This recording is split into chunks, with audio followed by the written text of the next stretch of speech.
After 8 years of silence, CEO hears his ex's voice on the phone and drops everything to run to her. The phone trembled in Matthew's hand as he stared at the number glowing on his screen.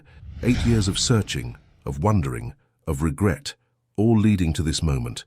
His corner office on the 42nd floor of downtown Boston's most prestigious building suddenly felt too small, too confined for the magnitude of what he was about to do. "Lillian," he whispered, her name still as sweet on his lips as it had been when he was 18. Now at 26, Matthew had everything most people dreamed of: a thriving technology company, a penthouse overlooking the harbor, and more money than he could spend in 3 lifetimes. Yet none of it filled the void she'd left. His thumb hovered over the call button. Outside his floor-to-ceiling windows, the setting sun painted the sky in shades of amber and rose, reminiscent of those endless summer evenings they'd spent by Miller's Lake. The memory hit him like a physical blow, her infectious laughter echoing across the water, her dark curls catching the last rays of daylight, the way her deep brown eyes sparkled when she talked about their future.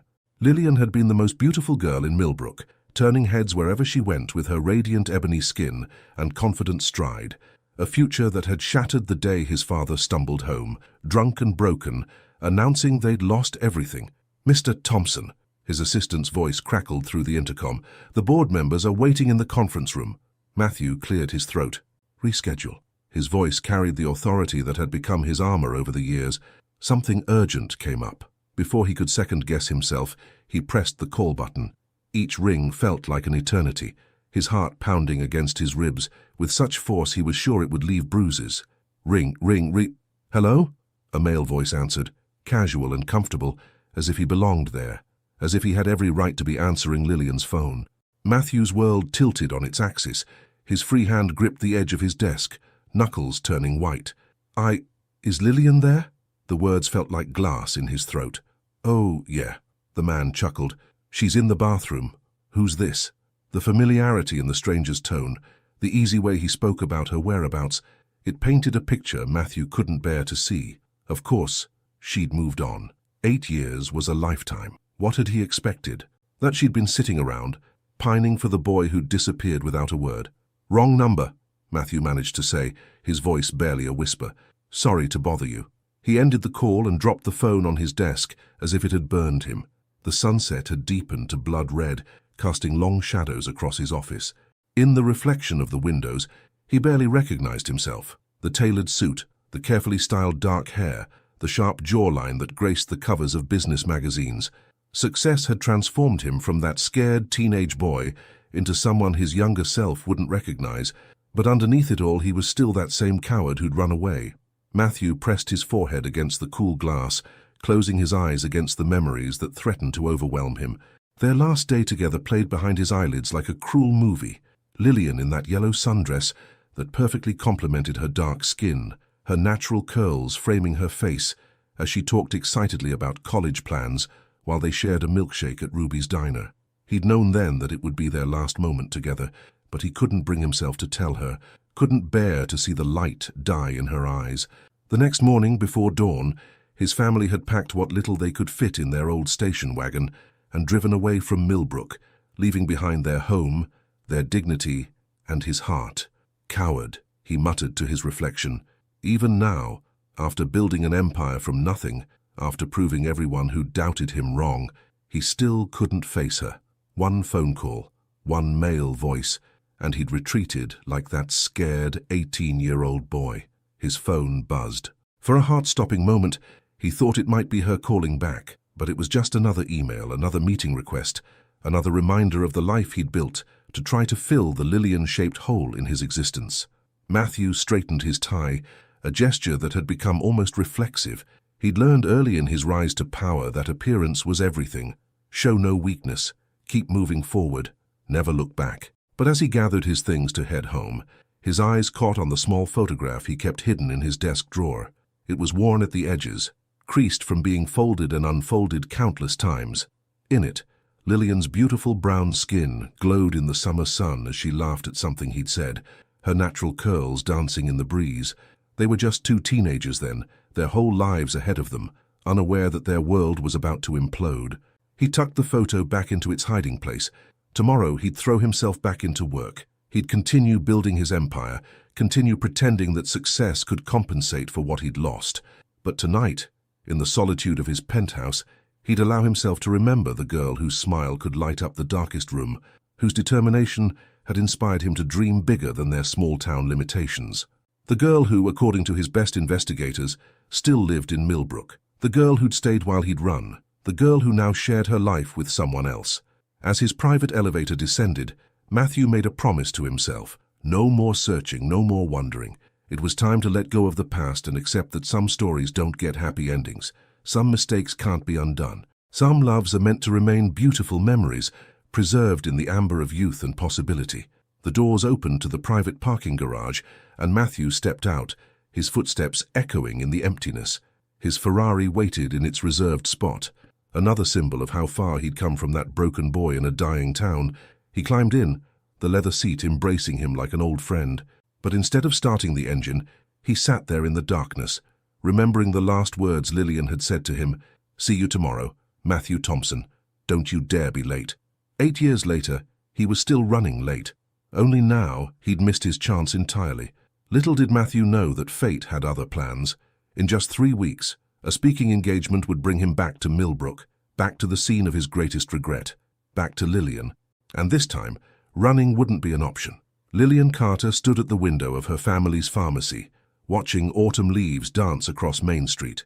At 26, she'd grown into a woman who commanded respect in Millbrook, taking over Carter's family pharmacy after her father's passing 3 years ago. Her natural curls were pulled back in a neat bun, her white pharmacist's coat crisp and professional over a burgundy dress that complemented her dark skin. "Hey, Lil," Devon's voice carried from the back of the store. That order from Milwaukee finally showed up. She smiled, grateful for her childhood friend's constant presence. Devon had been there through everything, her father's illness, the struggle to keep the pharmacy running, and all those nights she'd spent crying over a boy who'd vanished like morning mist. The same boy whose voice she'd missed just last week when he'd called and hung up. "I'll check it in a minute," she called back, her fingers absently touching the delicate gold chain around her neck, the last birthday gift from her father. The bell above the door chimed, and Mrs. Henderson shuffled in, her cane tapping against the worn wooden floor. "Lillian, sweetheart, tell me you've got my prescription ready." "Of course, Mrs. Henderson." Lillian moved behind the counter, her movements graceful and assured. She'd practically grown up in this space, learning every corner of it while sitting on her father's shoulders. Now it was her legacy to protect. "How's that knee treating you?" "Oh, honey, it knows rain's coming before the weatherman does." The elderly woman leaned on the counter. "Just like your daddy used to say about his shoulder. Lord, I miss that man. He'd be so proud of you, keeping this place running smooth as silk." Lillian's heart squeezed. Thank you, Mrs. Henderson." She retrieved the prescription from the organized shelves behind her. "Now remember, twice daily with food." "You sound just like him." Mrs. Henderson's eyes grew misty. "You know, he always said you'd do great things, even back when you and that Thompson boy were running around town making eyes at each other." The mention of Matthew sent a familiar ache through Lillian's chest. "That was a lifetime ago," she said softly, though the memories felt fresh as yesterday. After Mrs. Henderson left, Lillian retreated to her office, once her father's, and sank into the worn leather chair. The morning sun streamed through the window, illuminating the framed pharmacy license on the wall. Lillian Marie Carter, PharmD. She'd earned that degree while working part-time to help her ailing father, studying late into the night and driving 3 hours each way to attend classes. The local bank had been skeptical about lending money to a young black woman taking over a family business, but she'd proved them wrong. Carter's family pharmacy wasn't just surviving, it was thriving. Her phone buzzed with a text from Devon. "You okay? You've got that look again." Lillian sighed. Devon knew her too well. He'd been the one to answer her phone last week when Matthew called, though she hadn't told him who it was. She'd recognized the number instantly when checking her call log later. 8 years hadn't erased those digits from her memory. "I'm fine," she texted back. "Just thinking about Dad." It wasn't entirely a lie. Her father had been the one to hold her together after Matthew disappeared. "Sometimes people leave because they have to, not because they want to," he'd said, stroking her hair while she cried. "Don't let it harden your heart, baby girl." A knock on her office door interrupted her thoughts. "Come in." Regina Wilson, her newest employee, poked her head in. "Dr. Carter, there's someone from the Chamber of Commerce here about the Autumn Festival." Lillian straightened in her chair. The Autumn Festival was Millbrook's biggest event, and as a business owner and board member, she had responsibilities to fulfill. "I'll be right out." But before she could stand, Regina added, "Oh, and have you heard? They're bringing in some big-shot CEO as the keynote speaker this year. Supposed to be quite the catch. Young, successful, and single, according to Mrs. Wilson at the diner." Something in Lillian's stomach twisted. Millbrook rarely attracted high-profile speakers. Did they mention a name? Thompson, something. He grew up here, apparently. The world stopped spinning for a moment. Lillian gripped the edge of her desk, thankful she was already sitting down. Matthew Thompson. That's it. Regina's eyes widened. You know him. Know him. She'd loved him. Had planned a future with him. Had spent countless nights wondering what she'd done wrong to make him leave without a word. "We went to school together," Lillian managed, her voice steady despite the chaos in her mind. It was a long time ago. After Regina left, Lillian pulled open her bottom desk drawer. Inside, beneath old paperwork and pharmacy journals, lay a small wooden box. Her hands trembled as she lifted the lid, revealing a collection of memories she'd never been able to throw away. Movie ticket stubs, a pressed flower from prom, and a photograph taken at Miller's Lake. In it, she was laughing at something Matthew had said, her dark curls wild in the summer breeze, her brown skin glowing in the sunset. Matthew was looking at her like she hung the moon, his arm around her waist, both of them young and invincible and in love. "Why now?" she whispered to the photograph. "Why come back after all this time?" Her phone buzzed again. Another text from Devon. "Chamber meeting in 10. Don't forget." Right. She had a business to run, a community to serve, a legacy to protect. She couldn't let Matthew Thompson's impending return derail everything she'd built. Lillian returned the box to its hiding place and stood, smoothing her dress with practiced composure. In the small bathroom adjacent to her office, she checked her reflection, adjusting her bun and reapplying her lipstick. The woman in the mirror looked confident, successful, unshakable. Only her eyes betrayed the storm brewing beneath the surface. As she walked through the pharmacy, greeting customers and checking displays, Lillian felt like she was moving through a dream. 8 years of silence, and now this. First the phone call, then the announcement of his return. The universe had a twisted sense of humor. Outside, autumn painted Millbrook in shades of gold and crimson. The same trees that had witnessed their teenage romance now stood sentinel over their impending reunion. But she wasn't that starry-eyed girl anymore, and he wasn't the boy who'd promised forever over milkshakes at Ruby's Diner. The Chamber of Commerce building loomed ahead, its brick facade unchanged by time. Before entering, Lillian took a deep breath and straightened her shoulders. She had 3 weeks to prepare for Matthew Thompson's return to Millbrook, 3 weeks to fortify her heart against the boy who'd broken it, 3 weeks to convince herself that she was over him. But deep down, in a place she rarely acknowledged, Lillian knew the truth. Some loves leave marks that time can't erase. And whether she was ready or not, Matthew Thompson was about to walk back into her life, bringing with him all the questions, pain, and unresolved feelings of 8 years ago. The real question was, would she let him walk away again? "And you're sure about this?"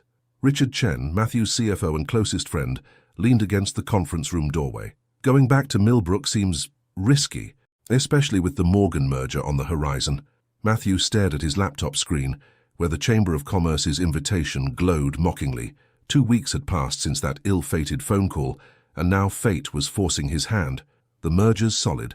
What they want is a feel-good story about local boy makes good, gives back to his community. Right. Richard crossed his arms. "And it has nothing to do with a certain pharmacy owner." Matthew's head snapped up. "How did you—" "Please." Richard rolled his eyes. "I had to do the background check on local businesses for the charitable initiative. Carter's Family Pharmacy. Owner, Lillian Marie Carter. I saw how you looked when that file crossed your desk." The memory made Matthew wince.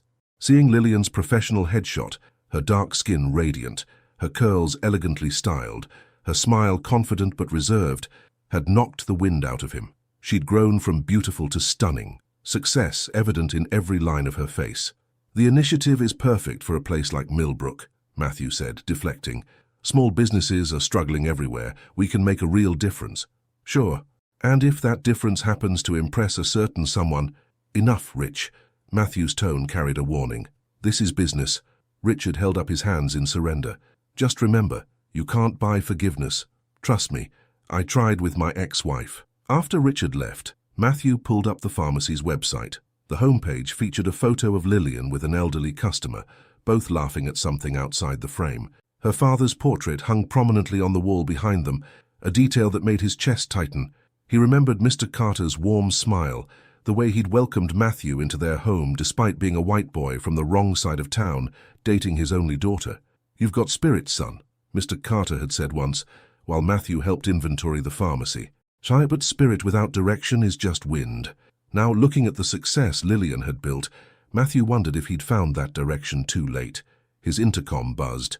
"Mr. Thompson, your 3 o'clock is here. The venue scout from Millbrook? Send her in." Monica Wells bustled through the door, her tablet already in hand. "Mr. Thompson, thank you for seeing me. I've scouted several locations for your keynote speech, but the town hall seems most appropriate. It's where you gave your valedictorian address." The mention of that day hit him like a physical blow. Lillian had been in the front row, beaming with pride. They'd planned to frame his speech alongside her acceptance letter to pharmacy school, another dream lost to his family's hasty departure. "The town hall's fine," he managed. "What else?" "Well, the festival committee is thrilled about your charitable initiative. 10 grants of $50,000 each for local businesses. It's generated quite a buzz." Monica's fingers flew across her tablet. "They've scheduled a meet and greet with the applicants the day before your speech. The pharmacy board has been especially vocal about—" "The pharmacy board?" "Yes, Dr. Carter sits on it. She's quite influential in the community. Actually—" Monica hesitated. "She suggested some modifications to the grant criteria. Her insights about the unique challenges facing Millbrook's businesses are quite valuable." Of course they were. Lillian had always seen what others missed. "Send me her suggestions," Matthew said, keeping his voice neutral. "Anything else?" "Just your accommodation details. The Mountain View Inn is our finest hotel, but some board members suggested you might prefer staying at your old—" "The hotel is fine." The thought of seeing his childhood home, now owned by strangers, was too much. After Monica left, Matthew loosened his tie and walked to the windows. Boston's skyline stretched before him, a testament to how far he'd come from that broken teenager. But success felt hollow, knowing he'd achieved it by running away. His phone chimed with an email. Lillian's grant criteria suggestions, forwarded by Monica. Her writing style was precise, passionate, and thoroughly professional. She'd identified gaps in the original proposal that even his top analysts had missed. Reading between the lines, Matthew saw what she was really doing, protecting the smaller businesses, the ones that might get overlooked in favor of flashier proposals, just like her father would have done. The realization made him ache with something deeper than regret. In those carefully worded suggestions, he saw the woman she'd become, brilliant, compassionate, and fiercely protective of her community. Everything he'd known she would be, everything he'd lost the right to admire up close. His desk phone rang, Richard again. "The board wants to know if you're planning to announce the tech center expansion during your speech." "No." Matthew watched a plane cut through the autumn sky. "This isn't about business." "Then what is it about?" "Redemption," he said softly. "Or at least facing what I did." Richard was quiet for a moment. "Just be careful, Matt. You can't undo the past." "No," Matthew agreed. "But maybe I can explain it." After hanging up, he pulled up the festival schedule on his laptop. 3 days of events, culminating in his keynote speech. Somewhere in those 72 hours, he would see her, speak to her, try to explain why he'd disappeared without a word, why he'd let her believe he'd abandoned her by choice. But would she listen? The Lillian he'd glimpsed through professional photographs and carefully worded emails was a far cry from the carefree girl who'd shared his dreams. This Lillian had built her own success, earned her community's respect, carried on her father's legacy. What right did he have to disrupt her life again? His eyes fell on the small photo still hidden in his desk drawer. 2 teenagers in love, unaware of how quickly happiness could shatter. He'd spent 8 years building walls around that memory, protecting himself from the pain of what he'd lost. Now those walls were about to crumble. The intercom buzzed one final time. "Mr. Thompson, your car's ready for the airport." Matthew gathered his things, each movement deliberate. The board would think he was flying out for another merger meeting. Only Richard knew he was heading to Millbrook early, desperate to walk those familiar streets before the spotlight found him. In his private elevator, Matthew caught his reflection in the polished doors. He'd crafted this version of himself carefully, successful, confident, untouchable. But in less than 2 hours, he'd be standing on the same ground where he'd first held Lillian's hand, first kissed her beneath the autumn stars, first whispered, "I love you," and meant it with every fibre of his being. The doors opened to the parking garage, where his driver waited. "Where to, Mr. Thompson?" Matthew took a deep breath. Logan Airport, Terminal C. As the car pulled away from his empire of glass and steel, Matthew closed his eyes. In his mind, he could already smell the crisp autumn air of Millbrook, hear the crunch of leaves beneath his feet, feel the weight of 8 years of silence pressing down on his shoulders. He was going home, but home had never been about a place. Home was a pair of bright brown eyes and a laugh that could light up the darkest night. Home was the girl he'd left behind, the woman she'd become, and all the words he'd never said. The question was, would she let him say them now? The autumn wind whipped around Lillian as she locked up the pharmacy, her white coat replaced by a deep purple sweater that complemented her dark skin. Wednesday nights were usually quiet in Millbrook, perfect for catching up on paperwork after hours. But tonight, something felt different. The air hummed with possibility, like the moment before a storm breaks. "You sure you don't want company?" Devon called from his car. "We could order from Chen's. Go over those grant applications together." Lillian smiled, adjusting her bag on her shoulder. "I'm fine. Besides, don't you have a date with that new teacher?" "Cancelled. She got caught up in festival preparations." He hesitated. "You know he's supposed to arrive tomorrow." She didn't need to ask who he was. The whole town had been buzzing about Matthew Thompson's early arrival. "Hence the paperwork," she said lightly. "Better busy than wondering." Devon's expression softened. "Call if you need anything. Always do." As Devon's tail lights disappeared around the corner, Lillian started her usual evening walk. The stars were just beginning to peek through the twilight, and the maple trees along Main Street blazed orange and red in the fading light. Her heels clicked against the sidewalk, a steady rhythm that usually calmed her thoughts. Not tonight. She'd barely slept since learning about Matthew's return. Every time she closed her eyes, she saw him, not the polished CEO from magazine covers, but the boy who'd held her hand through her mother's funeral, who'd sworn they'd face everything together. Lost in thought, she almost missed the figure standing in front of Ruby's diner. Almost. But some memories are carved into bone, and she knew that silhouette like she knew her own reflection.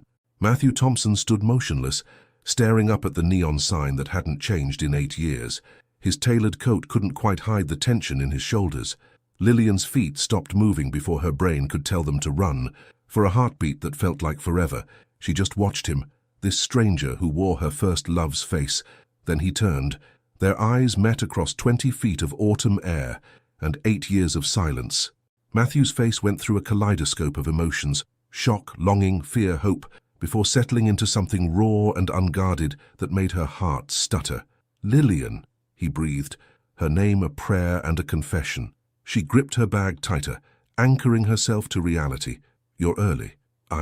He took a step toward her, then seemed to think better of it. I wanted to see." "The diner." Her voice came out steadier than she felt. "Or just checking if everything's still quaint enough for your keynote speech." The bitterness in her tone made him flinch. Good. Let him feel a fraction of what she'd felt, watching him vanish without a word. "You look beautiful," he said softly. "I mean, successful, happy." "I am." She lifted her chin. "No thanks to you." A muscle ticked in his jaw. "Lillian, don't." She held up a hand. "Whatever explanation you've rehearsed, whatever corporate speech you've prepared, save it for the festival. I have work to do." She moved to walk past him, but his voice stopped her. "Your father's portrait. In the pharmacy. He'd be proud." The words hit like a physical blow. Lillian spun to face him, 8 years of hurt crystallizing into anger. "You don't get to talk about my father. You don't get to walk back into town playing successful prodigal son and act like you know anything about what we went through, what I went through." "I saw the obituary," he said quietly, 3 years ago. "I wanted to come, but I thought—" "You thought what?" "That showing up at his funeral would make up for disappearing, for letting me think I'd done something wrong, for making me question every moment we shared." Matthew took a step closer, close enough that she could smell his cologne, something expensive and unfamiliar. "You never did anything wrong. I was the coward. I was the one who—" The diner's door chimed, startling them both. Old Mrs. Ruby herself stepped out, her eyes widening at the tableau before her. "Well, bless my soul," she breathed. "Matthew Thompson and Lillian Carter together again, just like old times. except it wasn't. The teenagers who'd shared milkshakes and dreams at her counter were gone, replaced by strangers wearing their faces. "Good evening, Mrs. Ruby," Lillian managed, grateful for the interruption. "I was just heading home." "Oh, but surely you two want to catch up. I could whip up those chocolate malts you used to love." "Another time," Lillian cut in. "Mr. Thompson probably has meetings to prepare for." She didn't wait for his response, just turned and walked away, her heels striking the pavement like punctuation marks. Behind her, she heard Mrs. Ruby's concerned murmur and Matthew's low reply, but she didn't stop, couldn't stop. The walk home passed in a blur. Inside her apartment above the pharmacy, Lillian leaned against the door, finally letting out the breath she'd been holding. Her hands shook as she hung up her bag and kicked off her heels. Her phone buzzed, a text from Devon. "You okay?" Mrs. Ruby called. Of course she had. In Millbrook, news traveled faster than thought. By morning, everyone would know about their encounter. "I'm fine," she typed back, "just tired."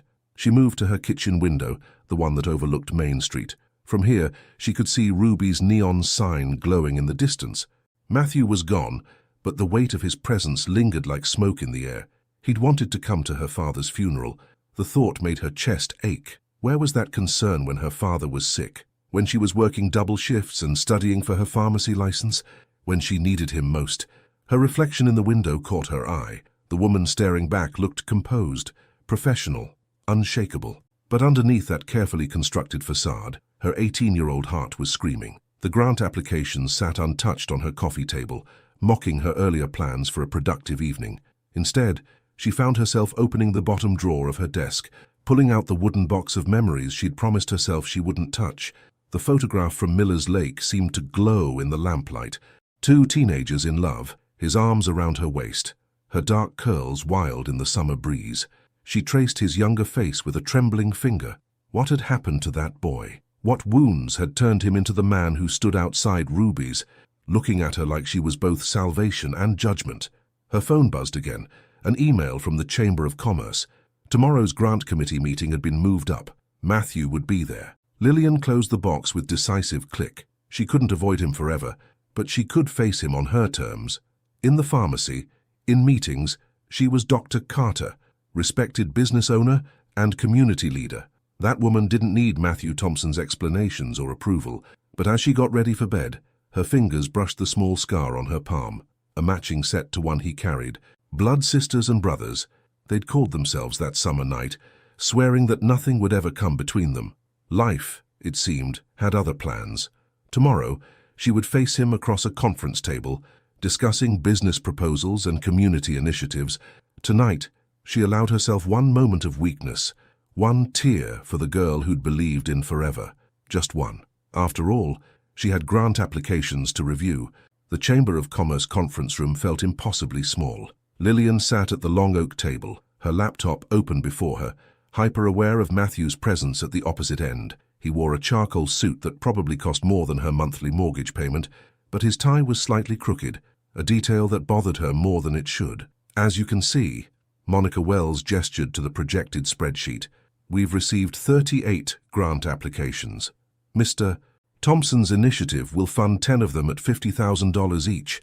Lillian forced herself to focus on the numbers, instead of the way Matthew's fingers drummed silently against the table, a nervous habit he'd apparently never outgrown. She'd arrived early, claiming her usual seat beside Frank Miller, the hardware store owner. But she'd felt Matthew's eyes on her the moment he walked in, carrying that quiet intensity that had always made her feel like they were the only two people in any room. "Dr. Carter," Monica turned to her, "you had some concerns about the selection criteria." Lillian straightened, slipping into her professional persona like armor.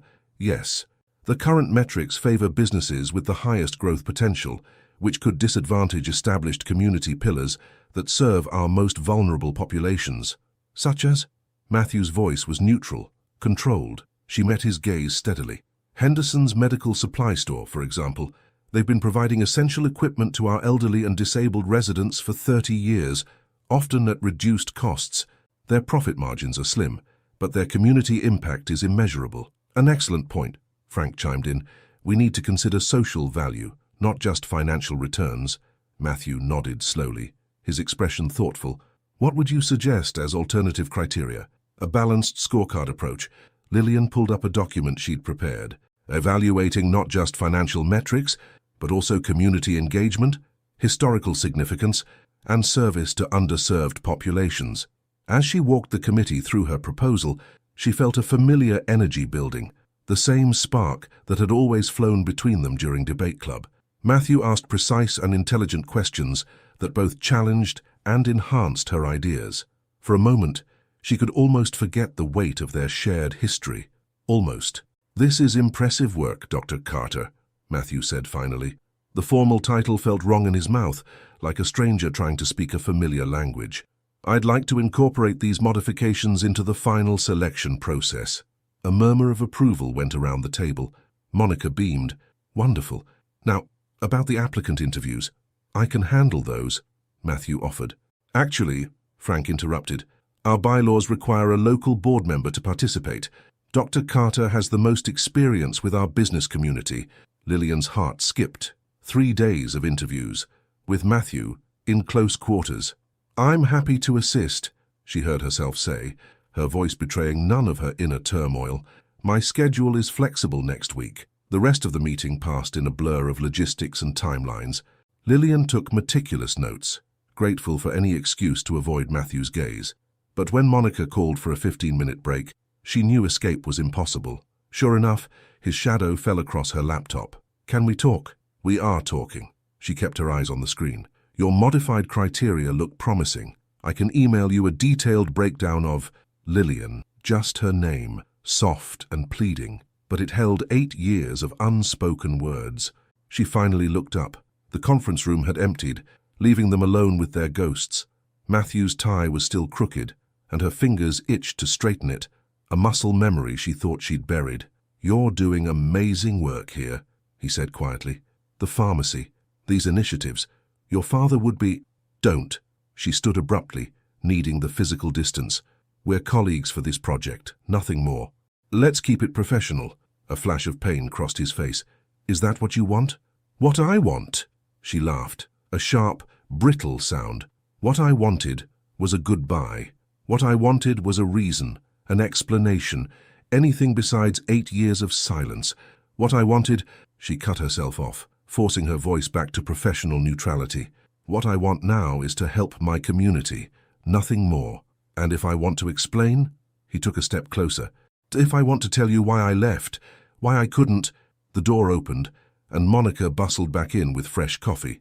Lillian stepped away from Matthew as if burned, gathering her things with trembling hands. "Everything okay?" Monica looked between them, concern evident in her expression. "Fine," Lillian said briskly. "Mr. Thompson and I were just discussing interview schedules. I'll have my availability sent over this afternoon." She walked out without looking back, her heels clicking against the hardwood floors with military precision. But in the elevator, alone with her reflection in the polished doors, she allowed herself one shaky breath. The pharmacy was busy when she returned, giving her a legitimate excuse to dive into work. She counted prescriptions, advised patients, and reviewed inventory with mechanical efficiency, all while trying not to think about how Matthew's cologne had smelled exactly the same as it had 8 years ago. So, Devon appeared at her elbow as she was restocking the diabetic supplies. How bad was it? Fine. She focused on arranging the glucose meters with unnecessary precision, completely professional. Right. He leaned against the shelf. "That's why you've been organizing the same display for 20 minutes. Lillian sighed, finally meeting his knowing gaze. He wants to explain. "And you don't want to hear it?" "I don't know what I want." She moved to the next shelf, needing the motion. "He's not the same person, Dev. Neither am I. Maybe it's better to just keep our distance. Focus on the grants. Maybe." Devon watched her carefully. "Or maybe you're scared that his explanation will make sense, that you'll understand why he left, and then you'll have to deal with forgiving him." "I have patience waiting," she said shortly, turning away from his too perceptive eyes. But later, alone in her office, his words haunted her. The grant applications lay spread across her desk, Matthew's signature bold at the bottom of each form. His handwriting hadn't changed, still that same confident slant that used to fill the margins of her notebooks, with jokes and drawings and promises of forever. Her phone buzzed with an email from Monica, the interview schedule for next week. 3 days, 10 interviews each day, 30 opportunities for the professional facade to crack, for old wounds to bleed through careful bandages. Through her office window, she could see the sun setting behind the town hall, painting the sky in shades of amber and rose. Somewhere in Millbrook, Matthew was probably preparing for tomorrow's interviews, maybe looking at the same sunset and remembering the same moments. A knock at her door startled her from her reverie. Regina poked her head in. "Dr. Carter, there's a delivery for you." A small package sat on the counter, wrapped in brown paper with no return address. Inside, Lillian found a single chocolate malt from Ruby's, still cold, with a note in familiar handwriting. "Some things don't change. The rest? Let me explain, please." Lillian stared at the malt for a long moment, remembering countless afternoons sharing one with 2 straws, planning futures that never came to pass. Finally, she picked up her phone and typed out a response to the interview schedule. Schedule confirmed, professional boundaries to be maintained. She hit send before she could change her mind, then dropped the untouched malt in the break room fridge. Tomorrow she would face Matthew Thompson across an interview table, Dr. Carter interviewing Mr. Thompson, 2 professionals doing their jobs. But tonight, alone in her office with the setting sun and rising memories, Lillian Carter allowed herself to wonder what explanation could possibly heal 8 years of silence. The first interview was scheduled for 9 o'clock sharp.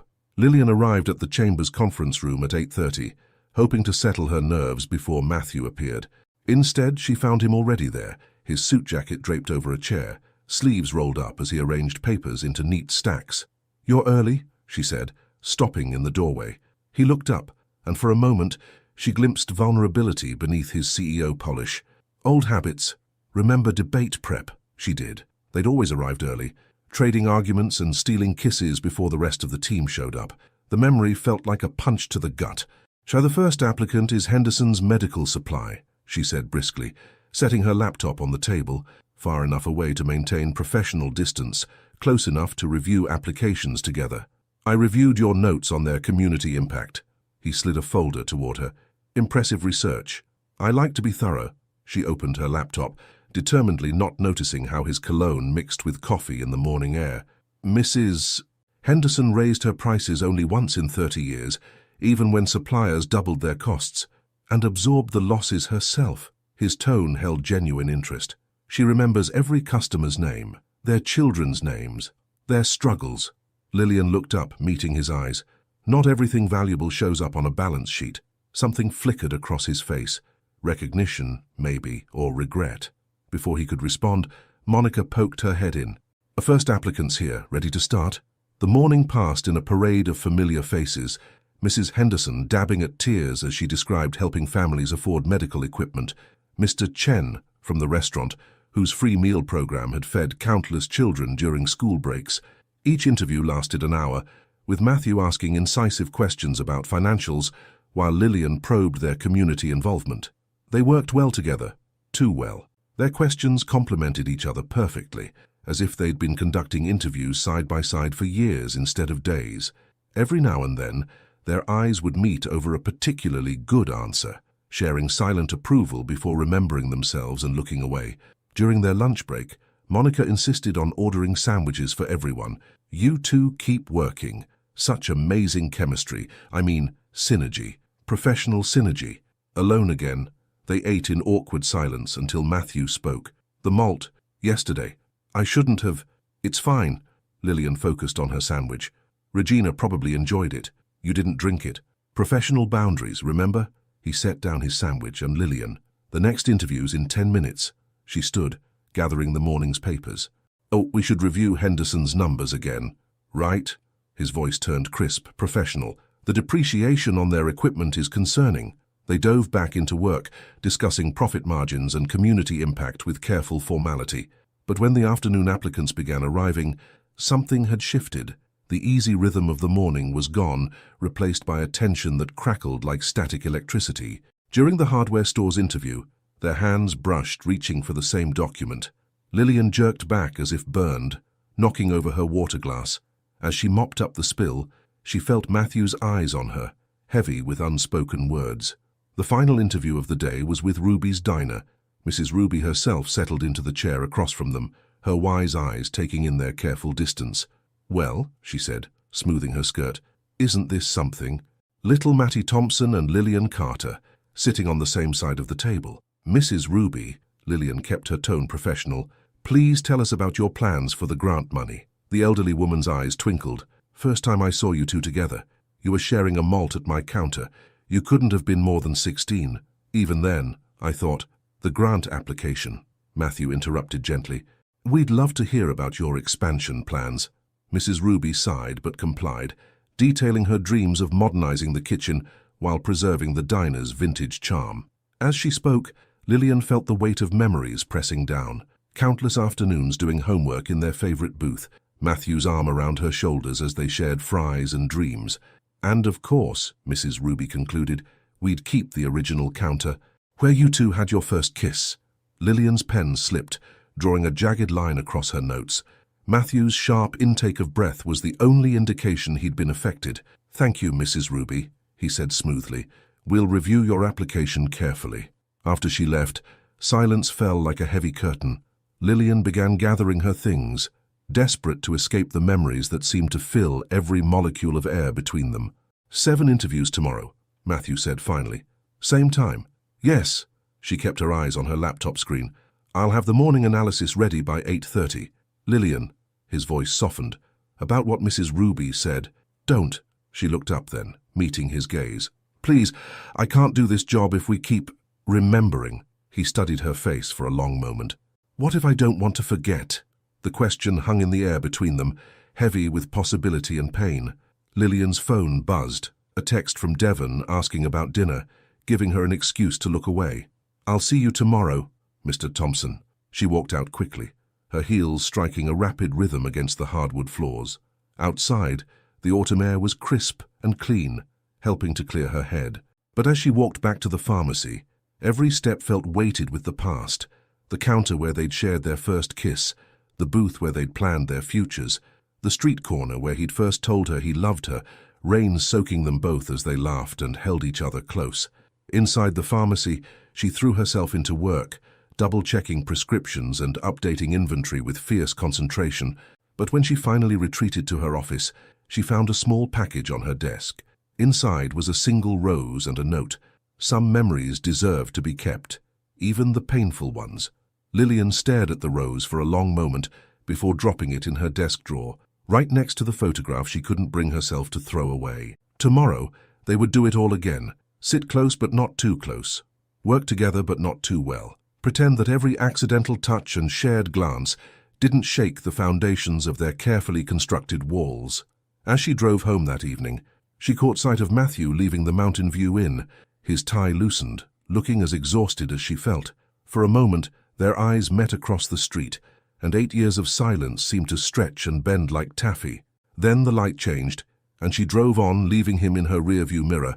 But his question echoed in her mind, what if I don't want to forget? The real question, she realized as she climbed the stairs to her apartment, was simpler and infinitely more terrifying. What if she didn't want to forget either?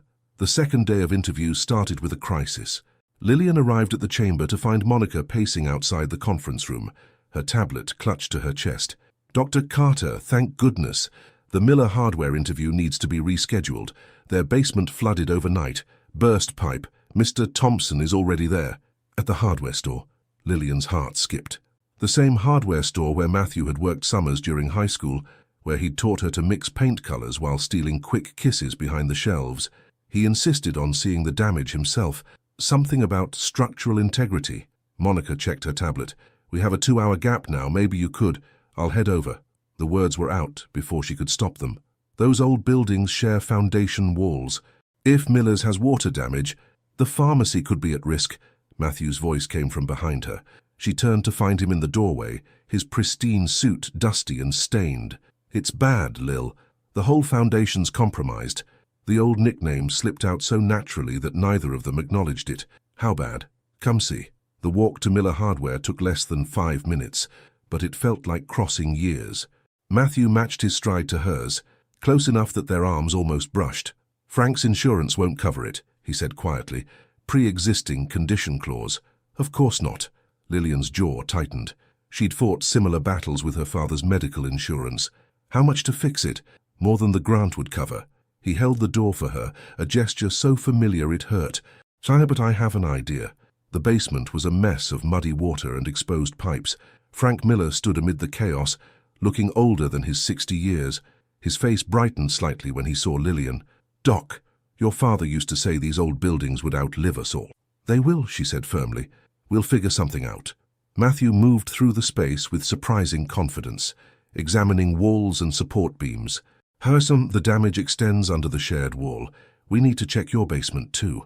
Lillian's stomach dropped. The pharmacy's basement housed their overflow inventory and temperature-controlled storage. If water had reached their foundation, "I'll get my keys." The walk to Carter's family pharmacy was silent but charged. Devon looked up in surprise as they entered. "Everything okay?" "Building check," Lillian said shortly, leading Matthew to the basement door. The familiar scent of medicine and history enveloped them as they descended the stairs. Matthew pulled out a flashlight, its beam cutting through the dim light. "Your father kept everything organized by color code. Red for heart medication, blue for—" "You remember that?" He paused, flashlight beam wavering. "I remember everything." The words hung heavy in the cool air. Lillian busied herself checking the far wall, trying to ignore how the confined space seemed to magnify his presence. "Here." His voice was tight. "Water damage along the southeast corner. Recent." She moved closer to look, forgetting their careful distance until she felt his breath on her neck. The flashlight beam illuminated a spreading water stain on the wall, right where they'd once carved their initials during a stolen moment between inventory shifts. Their eyes met in the dim light, and suddenly they were 18 again, full of dreams and promises and unstoppable love. "Lillian," he breathed, her name a prayer in the darkness. "Don't." But she didn't step away. "We need to talk about what happened. 8 years too late. I didn't have a choice. There's always a choice." The words echoed off the stone walls. "You chose to leave without a word. Chose to let me think I meant nothing. Chose 8 years of silence. My father lost everything." His composure cracked. The business, the house, his reputation. He was drinking himself to death. We had creditors threatening to press charges. "And you couldn't tell me this? Couldn't trust me to understand? You had just lost your mother. We're about to start pharmacy school. I couldn't—" He ran a hand through his hair, a gesture so achingly familiar. "I couldn't ask you to carry my family's shame too. So you made the choice for me." Anger and hurt twisted in her chest. "Decided I was too weak to handle it." "No, I was trying to protect—" "I didn't need protection." Her voice broke. "I needed you. When Mom died, when Dad got sick, when everything was falling apart, I needed my best friend, my partner, the boy who promised forever." The flashlight beam trembled, casting dancing shadows on the wall. Matthew stepped closer, close enough that she could see the pain etched in his features. "I read about your father's passing," he said softly, "about how you finished pharmacy school while running the business, how you fought the bank to keep this place open. You're the strongest person I've ever known, Lillian Carter. Don't—" Tears burned behind her eyes. "Don't act like you know me now." "But I do." His voice was gentle. "I followed every news article, every business filing. I watched you build this place into something amazing. Watched you become the woman I always knew you could be. While hiding in your glass tower in Boston." Bitterness crept into her tone. "How noble of you to admire from afar." "I was a coward." He let out a shaky breath. "Running away was easier than facing what I'd done, than seeing the pain I'd caused. By the time I found my courage, I'd moved on." She laughed, a hollow sound. "Is that what you thought when you called? When a man answered my phone?" Understanding dawned in his eyes. "Devon. That was Devon who answered. My best friend, the one who stayed." She straightened her shoulders. "The foundation damage. What's your idea?" The abrupt return to business seemed to throw him. "The grant. If we combine Miller's application with the pharmacy's, create a joint proposal for structural repair, using my father's reputation to secure funding." Her tone could have frozen fire. "No. Lillian, please, let me help fix this. Like you fixed things 8 years ago." She moved toward the stairs. "I'll handle the repairs myself, send the structural report to my office." "Running away now?" The quiet challenge in his voice stopped her. "So isn't that what you're angry at me for?" She turned slowly, fury and hurt warring in her chest. "How dare you? You're right. I was a coward." He stepped closer, determination replacing guilt in his expression. "I ran away because I thought I was protecting you, because I couldn't bear to see disappointment in your eyes, because loving you was the best thing I'd ever done, and I didn't know how to lose it gracefully." Stop. No, you deserve the truth. All of it. Another step. I've spent 8 years building an empire to prove I was worthy of you. 8 years wondering if you were happy, if you'd found someone better, if you ever thought about... Mr. Thompson, Devon's voice carried down the stairs. The next applicant is waiting at the chamber. Reality crashed back like a wave. Lillian brushed past Matthew, taking the stairs 2 at a time. Behind her, she heard him exhale slowly before following. The rest of the day passed in a blur of interviews and careful distances, but every time their eyes met across the conference table, she felt the weight of unfinished conversations pressing down like water against a crumbling foundation. That night, alone in her apartment, Lillian pulled out the wooden box of memories. The photograph seemed to glow in the lamplight, 2 teenagers in love, unaware of how quickly happiness could crumble. Her phone buzzed with a text from an unknown number. Some foundations are worth saving. Let me try. She didn't respond, but she didn't delete it either.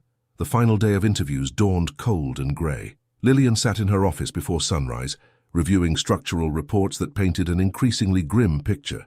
The water damage extended beyond Miller Hardware, threatening the entire block of historic buildings. Her father had always said these old structures were like family, connected, dependent on each other's strength. A knock at her door startled her. Devon stood there, holding 2 coffee cups. "You look like you haven't slept," he said, setting 1 cup in front of her. "Thanks." She took a grateful sip, just going over the reports. "And avoiding thinking about what happened in the basement?" Lillian shot him a look. "Nothing happened." "Right." He settled into the chair across from her desk. "That's why Matthew Thompson spent 3 hours in his hotel bar last night, staring at his phone like it held the secrets of the universe." Her hand tightened around the coffee cup. "You were spying on him. Small town, remember? Mrs. Ruby's nephew tends bar at the Mountain View. Said Matthew kept typing messages and deleting them, like the one he'd finally sent still unread on her phone. Some foundations are worth saving. The structural damage is worse than we thought," she said, changing the subject. "The whole block needs reinforcement. And let me guess, he offered to help through the grant program." She stood, needing to move, using Dad's reputation to secure funding. Devon watched her pace. "Would that be so terrible? Your father believed in community support, in neighbors helping neighbors. It's not about neighbors, it's about..." She stopped, struggling to articulate the tangle of emotions in her chest. "He can't just walk back into town and fix everything with money." "No," Devon agreed quietly, "but he's trying to fix what he can. Maybe that's a start." Before she could respond, her phone buzzed. Monica, announcing that the morning's first interview was cancelled. Another business had discovered water damage. "This is getting serious," Devon said, reading over her shoulder. "I need to talk to the city council." Lillian gathered her files. "These buildings are historic landmarks. They must have some emergency fund." "They don't." Matthew's voice came from the doorway. He looked exhausted, his usual polish slightly frayed. "I already checked. The city's budget is stretched thin after last year's storm damage." Lillian straightened, painfully aware of Devon watching them both. "The interviews are postponed." Matthew stepped into the office. "The whole block needs inspection. Monica's rescheduling everyone." Devon stood smoothly. "I'll go check our inventory. Make sure nothing's damaged."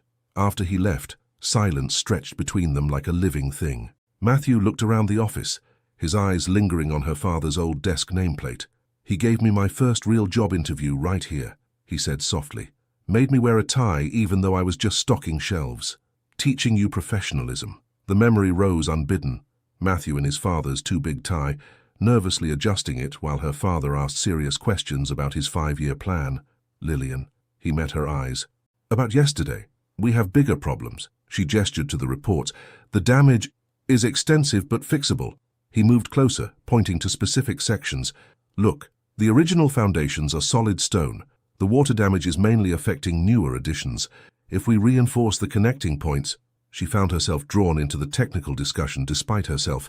Matthew's understanding of structural engineering surprised her, until she remembered he'd rebuilt his life from the ground up. Of course he'd learned about foundations. "The cost would be astronomical," she said finally. "Not if we coordinate repairs across all affected buildings. Economies of scale." His shoulder brushed hers as he reached for another report.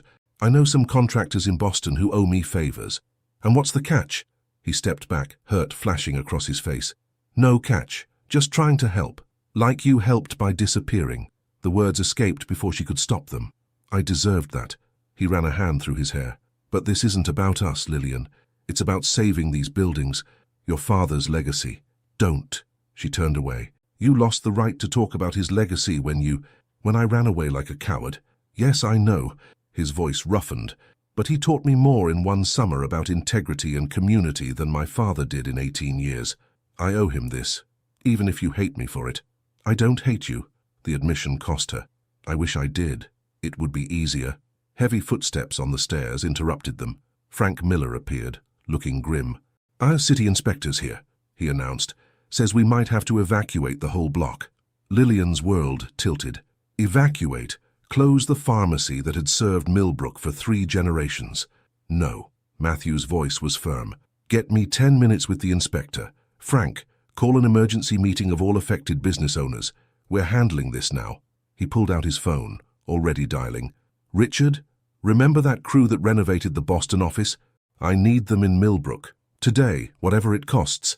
Lillian watched him transform from the conflicted man of moments ago into the CEO who'd built an empire. He spoke with absolute authority, making arrangements and issuing directives with practiced ease. The pharmacy stays open, he said between calls. I promise. She wanted to reject his help, to prove she could handle this crisis alone. But her father's voice echoed in her memory. Pride makes a poor foundation, baby girl. Sometimes the strongest thing you can do is accept help when it's offered. Okay, she said quietly. Matthew paused mid-dial. Okay, save the buildings. She met his gaze steadily. But don't think this changes anything between us. Something like hope flickered in his eyes. Wouldn't dream of it. The next hours passed in a whirlwind of activity. Matthew's crew arrived from Boston, bringing equipment and expertise. The city inspector was impressed by the rapid response and comprehensive repair plan. Business owners gathered in the pharmacy, spreading blueprints across the counter, where customers usually collected prescriptions. Lillian moved through it all in a daze, watching her world transform. Matthew seemed to be everywhere at once, consulting with engineers, reassuring owners, coordinating with city officials. He handled each crisis with calm efficiency, but his eyes found her constantly, checking if she was okay. Late that afternoon, she retreated to the basement to check the water levels. The space was crowded with equipment now, but she found the wall where they'd carved their initials. The old marks were barely visible in the dim light. They'll have to remove this section. Matthew's voice behind her was gentle. The stone's too compromised. She traced the faded letters with her finger. I know. We could save it. Cut out this piece. Some things aren't meant to be saved. She turned to face him. Sometimes you have to let go of the past to build something new. He studied her face in the shadows. And what if the past refuses to let go? Before she could answer, Devon called down the stairs. Lil, the news crew is here. They want to interview the business owners. Reality crashed back. They had a crisis to manage, a community to save. Personal revelations would have to wait. Coming. She moved toward the stairs, but paused beside Matthew. Thank you for helping. Dad would have appreciated it. Lillian. His voice stopped her. I know I can't fix the past, but maybe we can build something new. Something stronger. She didn't answer, just climbed the stairs to face the waiting cameras. But his words echoed in her mind, mixing with memories of carved initials and broken promises and the possibility of fresh foundations. Some things weren't meant to be saved, but maybe, just maybe, they could be rebuilt. The news coverage brought more than just local attention.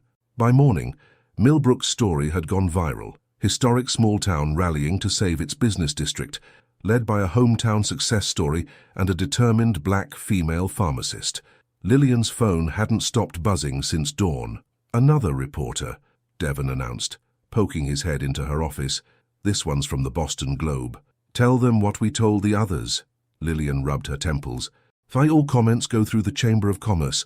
They specifically asked about you and Matthew. Something about childhood sweethearts reunited to save their town. Lillian's head snapped up. What? Someone leaked your old yearbook photo, the one from senior prom. Devon handed her his phone, showing a Twitter thread that made her stomach drop. There they were, Matthew in his rented tuxedo, she in the midnight blue dress that had made her dark skin glow. They were laughing at something off camera, young and in love and oblivious to the future rushing toward them. Perfect timing. Monica burst in, waving her tablet. The human interest angle is exactly what we need for the fundraising campaign. Fundraising campaign. Lillian's voice was dangerous. Mr. Thompson's idea. He's matching all community donations to repair the buildings. The story's spreading fast. Small businesses supporting each other. High school sweethearts reuniting. It's social media gold. Absolutely not. Lillian stood. Where is he? Town hall. The contractors needed... Lillian was already moving, her heels striking the wooden floors like ammunition. The autumn air was crisp against her face as she crossed Main Street, barely noticing the news vans still parked along the curb. She found Matthew in the town hall's main chamber, surrounded by blueprints and contractors. He looked up when she entered, something softening in his expression. "We need to talk," she said flatly.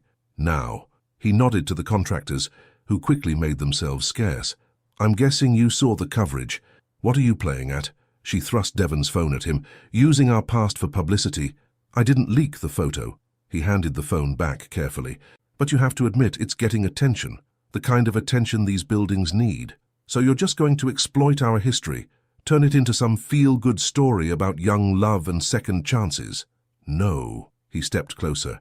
"I'm trying to save something that matters to both of us. The publicity helps, but that's not why I'm here." "Then why are you here?" She met his gaze steadily. "Why now?" "Because I never stopped." He caught himself. "Because this town deserves better than what happened to my family. Better than watching its history crumble because of bureaucracy and budget cuts. And the matching donation campaign. Another grand gesture to ease your conscience." Pain flashed across his face. "You really think that's all this is?" "I don't know what to think anymore." The fight drained from her suddenly. 8 years of silence. Then you sweep back into town with your money and your connections and your... My what? He moved closer, close enough that she could see the flecks of gold in his eyes. "Say it, Lillian. What else am I bringing back?" "Your power to turn my world upside down," she whispered. The confession hung between them like smoke. Matthew's hand twitched at his side, as if fighting the urge to reach for her. "I saw your father's obituary," he said quietly. 3 years, 4 months, and 12 days ago. I booked a flight. Got as far as the airport. What stopped you?" "Fear." His voice roughened. "Fear that you'd built this amazing life without me. That showing up would only hurt you more. That I'd lost the right to be there for you when I chose to leave 8 years before. You could have called, like I did last week." A bitter smile touched his lips. "When I heard a man answer your phone and ran away again. Devon was just... I know, your best friend, the one who stayed." He ran a hand through his hair. "He's a good man, Lillian. Better than I was." "Different," she corrected softly. "Not better." Something changed in the air between them. A shift in pressure, a crack in carefully built walls. The door burst open, shattering the moment. Monica rushed in, tablet raised triumphantly. "You need to see this. Donations are pouring in. The story's being picked up nationally. We're trending." Lillian stepped back, reality rushing in like cold water. "I should get back to the pharmacy." "Lillian," Matthew's voice stopped her. "The campaign... I'll shut it down if you want. Find another way." She studied him for a moment. This man who wore designer suits but still fidgeted with his tie when nervous, who commanded a corporate empire but looked at her like she still held all the power to hurt him. "No," she said finally. "The buildings need saving, just no more old photos." He nodded, relief evident in his expression. "Agreed, but, Lillian..." She paused at the door. "Sir, some memories are worth preserving, even if we can't go back to them." The words followed her back to the pharmacy, where more reporters waited. She handled their questions with professional courtesy, directing them to Monica for official statements. But her mind kept returning to the town hall, to almost confessions and the weight of shared history. That evening, after the last reporter left and the contractors packed up for the day, Lillian found herself walking to Miller's Lake. The autumn sunset painted the water in shades of gold and crimson, a perfect mirror of her teenage dreams. "I thought I'd find you here." She didn't turn at Matthew's voice. "Following me now?" "No." He came to stand beside her. "Just remembering. You always came here to think. Some things don't change, and some things do." He looked out over the water. "The campaign's raised enough to start major repairs. With the matching funds, we can restore the whole block to code, maybe even better. Thank you," she said quietly, "for helping, even if your methods are overwhelming, excessive, pure CEO showboating." A laugh escaped before she could stop it. "All of the above." He smiled, that real smile she remembered, not his polished corporate version. "I miss that sound." "Matthew." "I know." He held up his hands. Professional boundaries, saving buildings, no complications. But complications hung in the air between them, heavy as the autumn mist rising from the lake. 8 years of silence were crumbling like old foundations, revealing truths they'd both buried. "Your father would be proud," Matthew said softly, "of everything you've built, everything you're fighting to preserve. He'd be proud of you too." The words surprised her, for coming back, for trying to make things right. Their eyes met in the fading light, and for a moment all the years fell away. They were just Matthew and Lillian again, standing by their lake, full of dreams and possibilities. Then her phone buzzed, Devon reminding her about tomorrow's pharmacy board meeting. Reality settled back like a familiar coat. "I should go," she said. "Lillian," his voice was gentle, "the festival's in 3 days. Would you save a dance for me?" She thought of their prom photo circulating on social media, of young love and broken promises, and the possibility of new foundations. "Maybe," she said softly, and walked away before he could see the hope she couldn't quite hide. Behind her, the lake reflected the last light of day, turning everything to gold, including the tears she refused to let fall. 2 days before the festival, Millbrook transformed. Strings of lights appeared across Main Street, twinkling against the autumn twilight. The construction equipment that had dominated the block for days was carefully hidden behind festive bunting and fall decorations. Even the pharmacy's windows sparkled with tiny white lights woven through artificial maple leaves. Lillian watched from her office as volunteers hung the festival banner across the street. Millbrook Autumn Festival, celebrating community, stretched in bold letters, with special guest speaker Matthew Thompson in slightly smaller text below. "The grant announcements are confirmed for tomorrow night's opening ceremony," Monica said, consulting her ever-present tablet. 10 recipients, 5 minutes each for acceptance speeches, then Mr. Thompson's keynote, followed by the first dance of the festival. The first dance.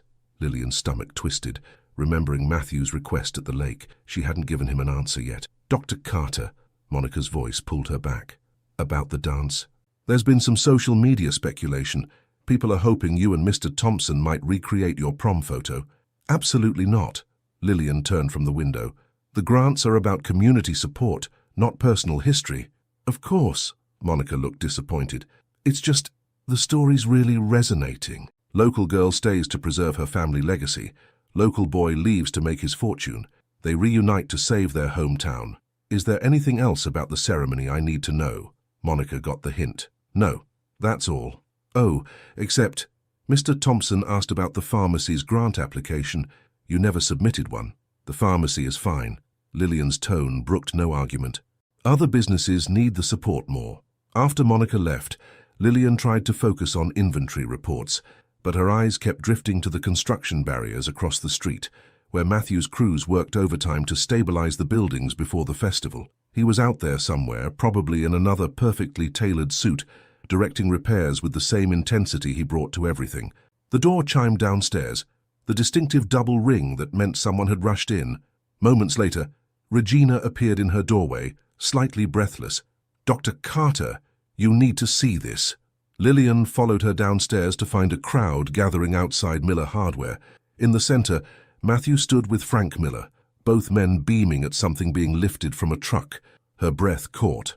It was the original Miller Hardware sign, the hand-painted one that had hung above the store since 1947, carefully restored to its former glory. "Found a restoration specialist in Boston," Matthew was saying to the growing crowd. "She worked miracles with the original paint." Frank Miller wiped tears from his eyes as the sign was carefully mounted. "My grandfather painted that himself. We thought it was too damaged to save. Some things are worth saving." Matthew's eyes found Lillian in the crowd. "No matter how long it takes." She looked away first, retreating to the pharmacy, but his words followed her, echoing off the walls that now hummed with the sound of power tools and progress. Devon appeared at her elbow as she checked prescriptions with mechanical precision. "You okay?" "Fine." She double-checked a dosage. "Just busy." "Right." He leaned against the counter. "Nothing to do with the festival tomorrow, the dancing? The fact that every time Matthew Thompson looks at you, it's like watching a man dying of thirst stare at water. He's just trying to fix his guilty conscience." "Is he?" Devon's voice was gentle. "Because from where I'm standing, it looks like he's trying to fix a lot more than that." Before she could respond, the door chimed again. Matthew entered, his suit dusty from construction but his presence still commanding. Several customers whispered and pointed, phones appearing to snap discreet photos. "Dr. Carter." His voice was professionally neutral. "Could I have a moment?" She followed him to a quiet corner, aware of the eyes watching them. Another publicity opportunity. Pain flashed across his face. "Actually, it's about your grant application, or lack thereof. The pharmacy doesn't need... The basement wall is failing." He kept his voice low. "The contractors found new damage this morning, without immediate repairs. I'll handle it." "Lillian." He stepped closer, close enough that she could smell sawdust and expensive cologne. "Let me help. Not for publicity or redemption or anything else. Just let me do this one thing." She looked up at him. This man who'd broken her heart and was now trying to save her world piece by piece. "Why?" "Because 8 years ago, I ran from my problems and left you to face yours alone." His voice roughened.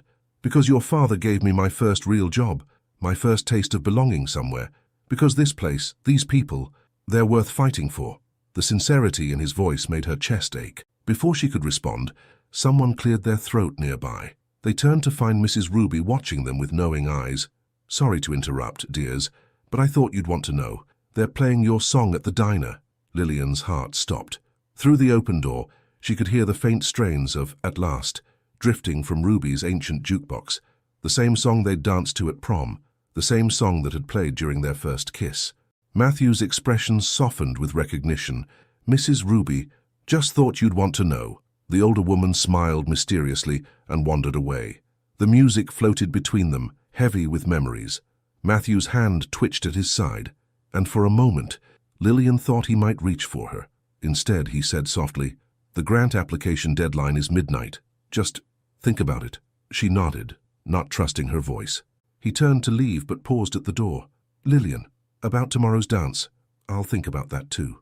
A smile touched his lips, small but real. Then he was gone, leaving her with the echo of their song and the weight of decisions to make. That night, alone in her apartment, Lillian pulled out the grant application she'd filled out weeks ago, but never submitted.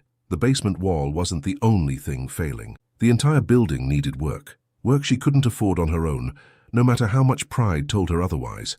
Her father's voice seemed to whisper in her ear, "Sometimes the strongest thing you can do is accept help when it's offered." At 11:58 p.m., she sent the application. At 11:59 p.m., a text arrived from Matthew. "Thank you for trusting me with this, even if it's just the building."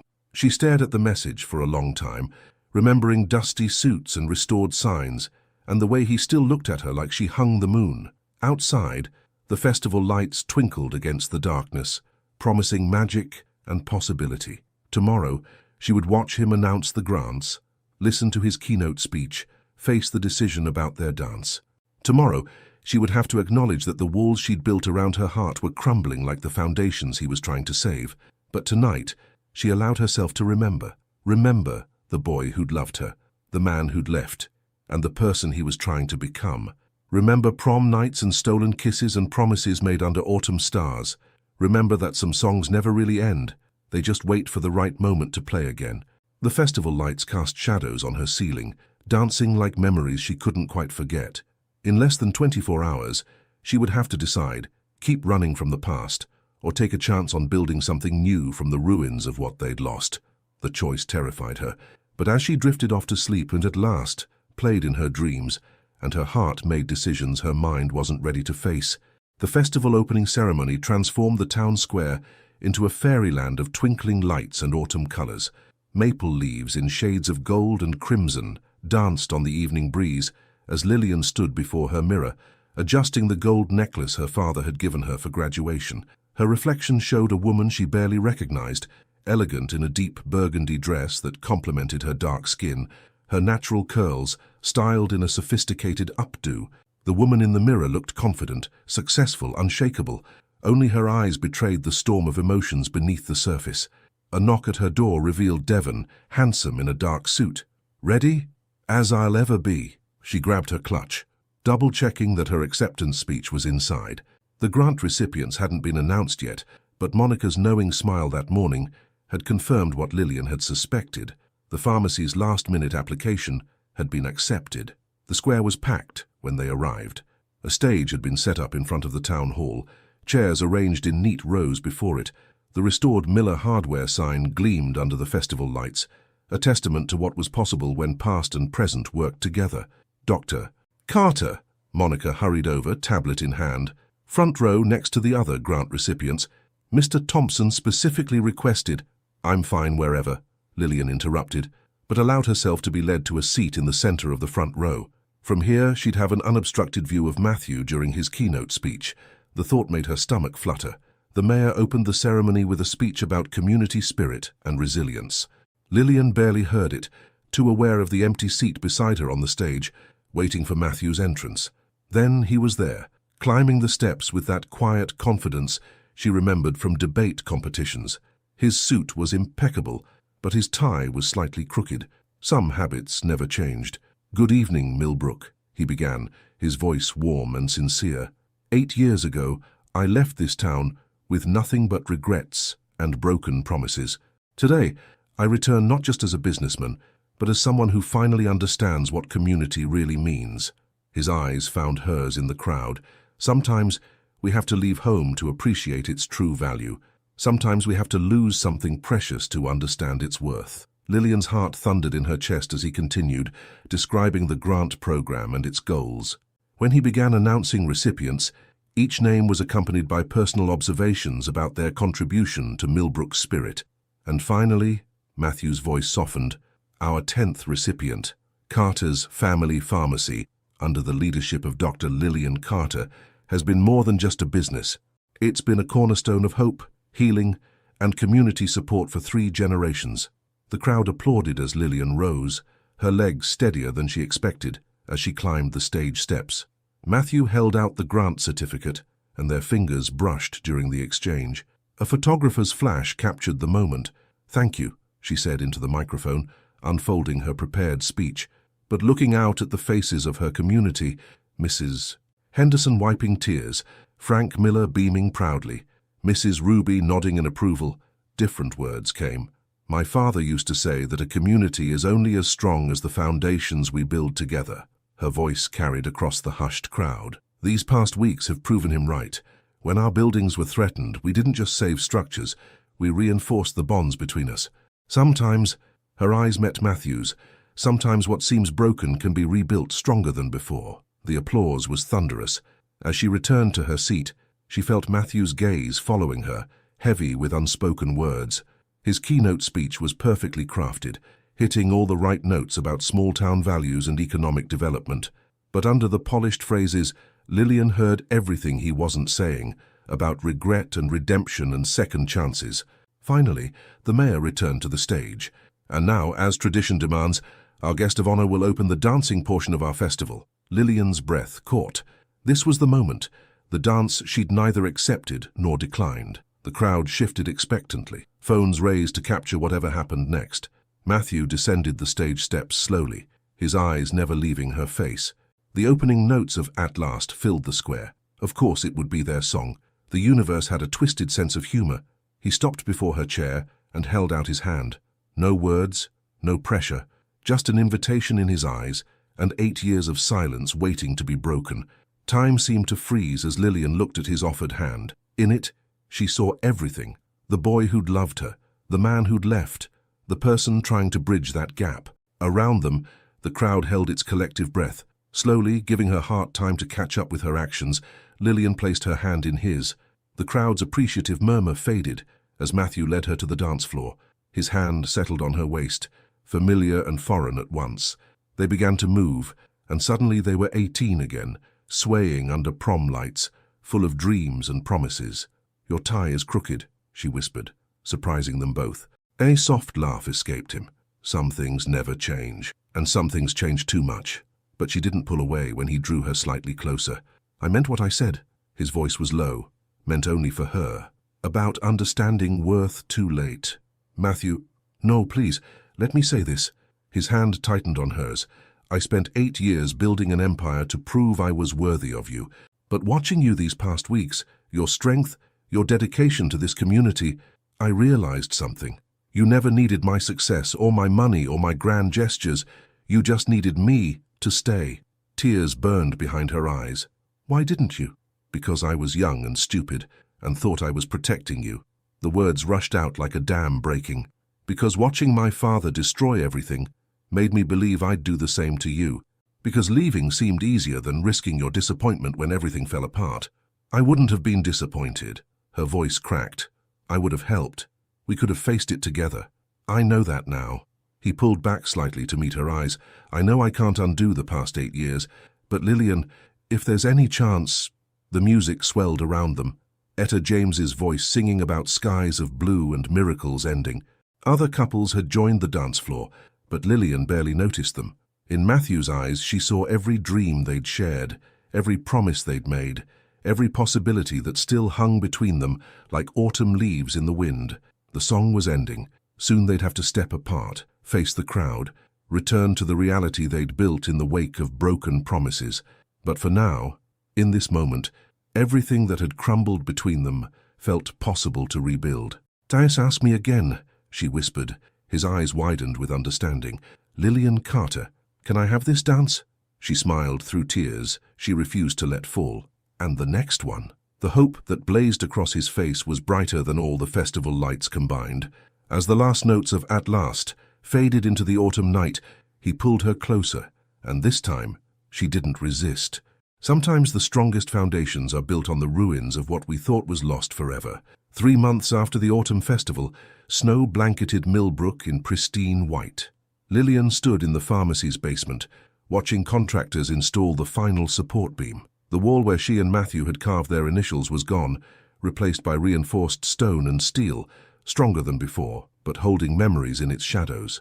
Final inspections scheduled for tomorrow," Matthew said from behind her.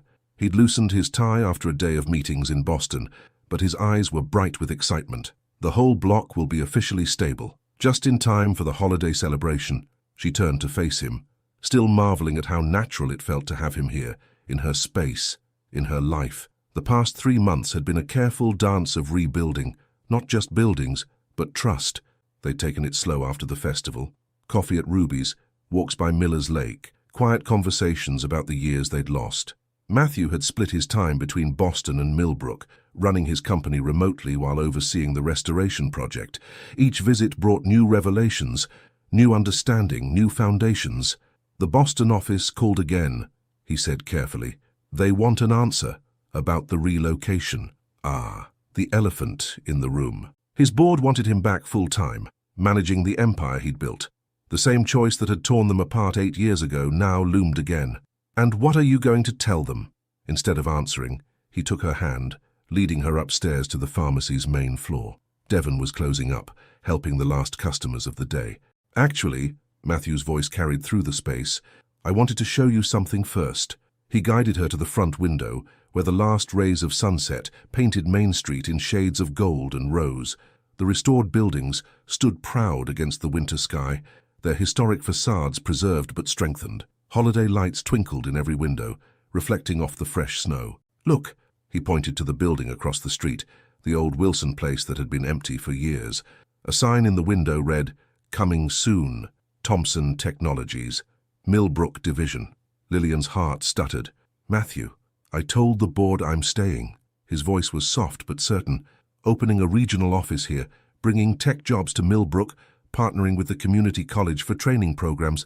If that's okay with you." She turned to face him, seeing not just the successful CEO but the boy who'd once promised her forever.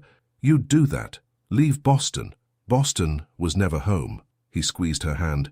"Just a place I ran to when I was too scared to face what I'd lost.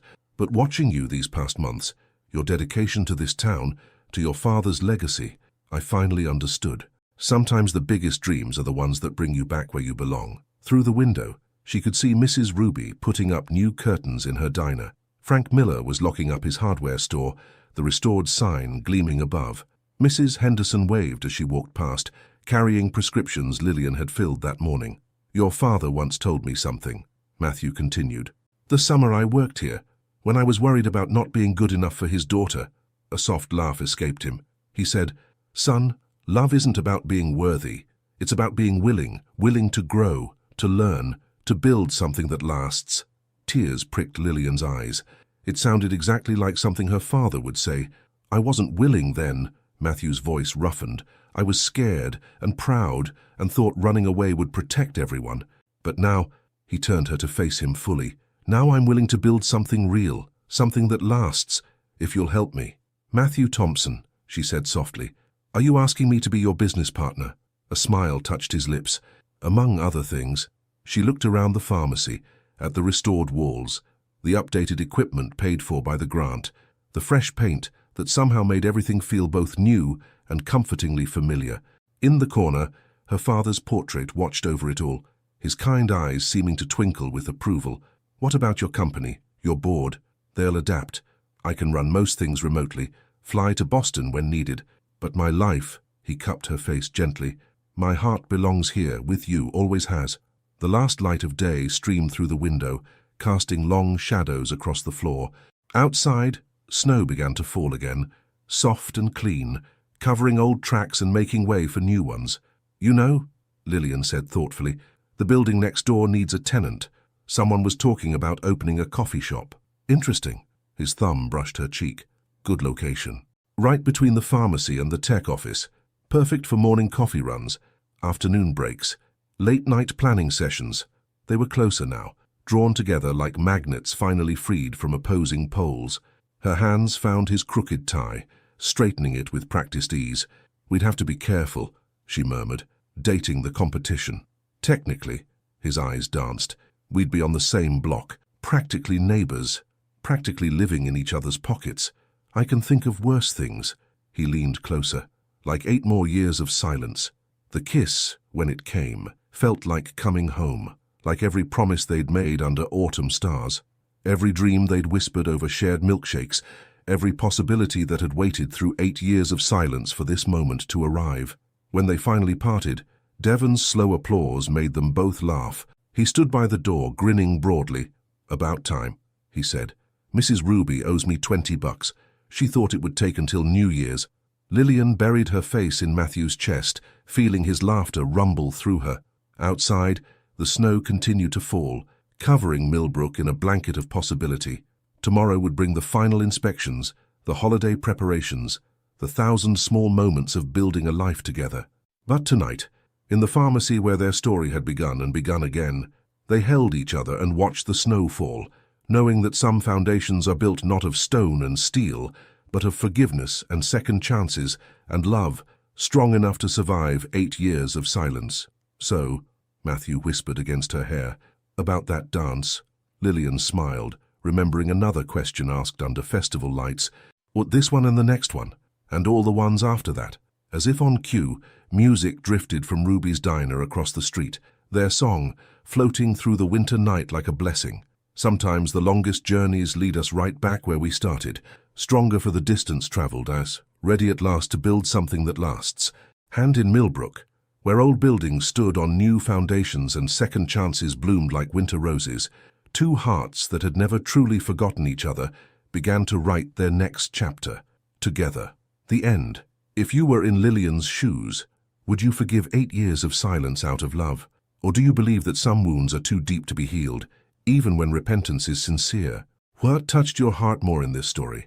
Matthew's wounded pride that made him run away to protect Lillian, or her strength in building her own legacy even after being abandoned without explanation? The story makes us reflect on forgiveness, personal growth and second chances.